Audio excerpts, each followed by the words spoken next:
Jujur, kalian pasti suka banget makan nasi anget, pakai ayam goreng crispy, ditambah telur mata sapi.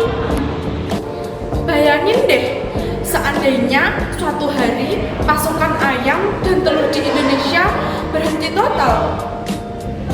Banyak loh orang di luar sana mengira kalau budidaya unggas itu cuma kegiatan tradisional yang kotor, bau, dan ribet.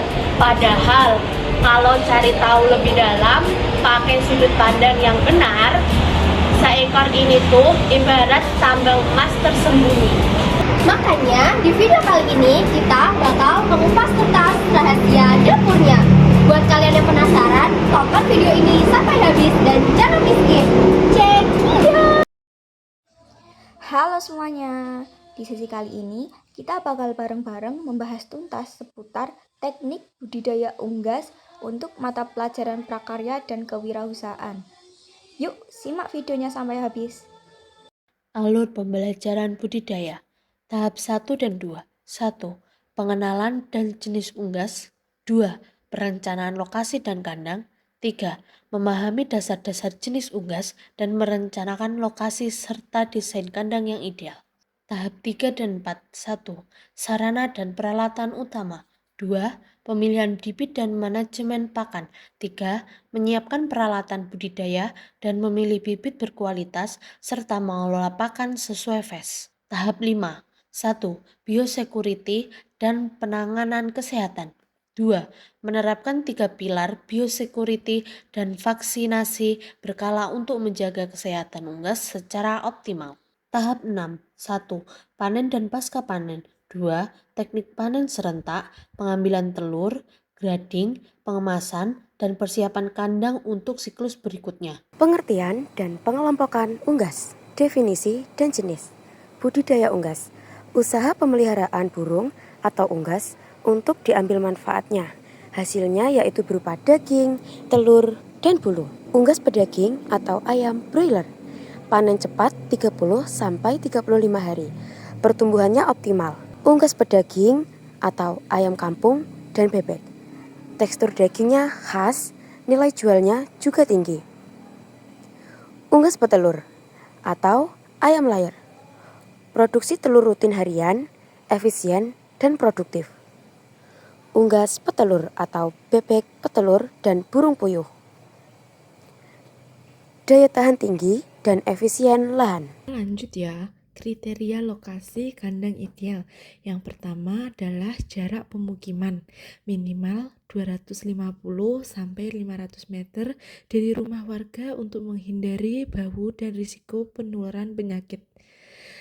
Yang kedua, aksesibilitas dan sumber daya, jalan mudah dijangkau kendaraan, ketersediaan air bersih dan listrik 24 jam. Dan yang ketiga, arah membujur kandang, membujur barat ke timur agar sinar matahari pagi masuk optimal dan mencegah panas berlebih di siang hari. Selanjutnya adalah mengenal tipe kandang utama. Yang pertama adalah kandang postal. Kandang postal atau litter adalah lantai kandang dilapisi alas berupa sekam padi atau serbuk kayu. Cocok untuk ayam broiler dan fase brooding atau anak ayam. Unggas bebas bergerak di atas litter yang menyerap kotoran dan menjaga kehangatan. Yang kedua ada kandang baterai. Kandang baterai adalah sangkar kawat atau bambu bertingkat dengan lantai miring agar telur mengelinding ke depan dan mudah dipanen. Sangat cocok untuk ayam petelur dewasa, efisien dalam penggunaan lahan, dan memudahkan manajemen pakan. Perawatan wajib budidaya unggas. Yang pertama yaitu periode pemana. Lampu atau gasolik sebagai sumber panas buatan untuk anak ayam usia 0-2 minggu, menjaga suhu kandang agar DOC tetap hangat dan tumbuh optimal. Yang kedua yaitu tempat pakan dan minum. Tempat pakan dan minum disesuaikan dengan jumlah populasi unggas, diletakkan sehingga dada unggas agar mudah dijangkau dan tidak tercemar kotoran. Yang ketiga yaitu tirai penutup kandang. Tirai plastik atau terpal dipasang di sisi kandang untuk mengatur sirkulasi udara serta melindungi unggas dari angin kencang dan hujan deras. Yang keempat, alat desinfektan. Alat semprot desinfektan untuk sanitasi kandang secara rutin membunuh kuman, virus, dan bakteri penyebab penyakit pada unggas. Pemilihan bibit DOC atau DOD, DOC Die Old Chick and DOD Die Old Duck. Bibit unggas berusia 1 hari yang menjadi fondasi keberhasilan budidaya. Ciri bibit berkualitas tinggi, yang pertama dari perilaku, lincah, aktif, dan responsif terhadap rangsangan.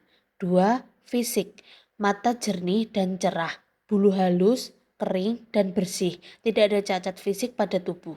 Ketiga, kondisi tubuh, anus bersih dan tidak lengket, bobot seragam antar individu dalam satu batch. Pemilihan bibit yang tepat dari sumber terpercaya, head carrier resmi, sangat menentukan tingkat pertumbuhan, efisiensi pakan, dan hasil panen secara keseluruhan. Sekarang kita masuk ke bagian yang paling krusial dalam teknik budidaya, yaitu manajemen pakan.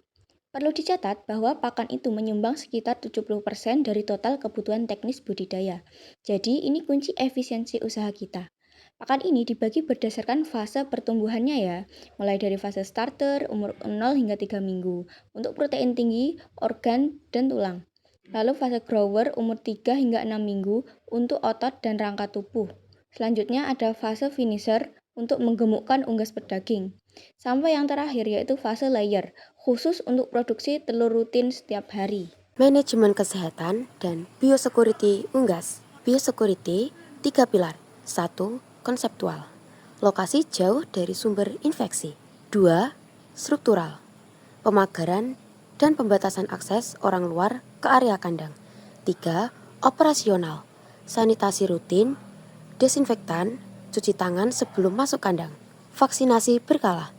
Vaksin ND atau tetelo untuk menjaga imunitas unggas dari penyakit menular.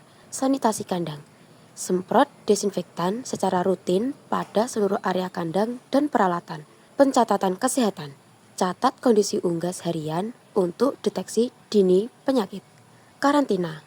Pisahkan unggas baru sebelum digabung dengan populasi utama. Mengenali ciri-ciri unggas sakit, gejala dan tanda. Perilakunya lemas, mengantuk, menyendiri, nafsu makan dan minum turun drastis. Fisik bulu kusam dan berdiri, sayap terkulai, postur membungkuk tidak normal, pernapasan batuk, bersin, suara ngorok, keluar lendir dari hidung dan mulut, pencernaan kotor, abnormal, diare putih dan kapur, hijau atau berdarah, produksi penurunan jumlah telur secara tiba-tiba atau telur berkualitas buruk. Tindakan penanganan dan isolasi. Yang pertama adalah isolasi cepat.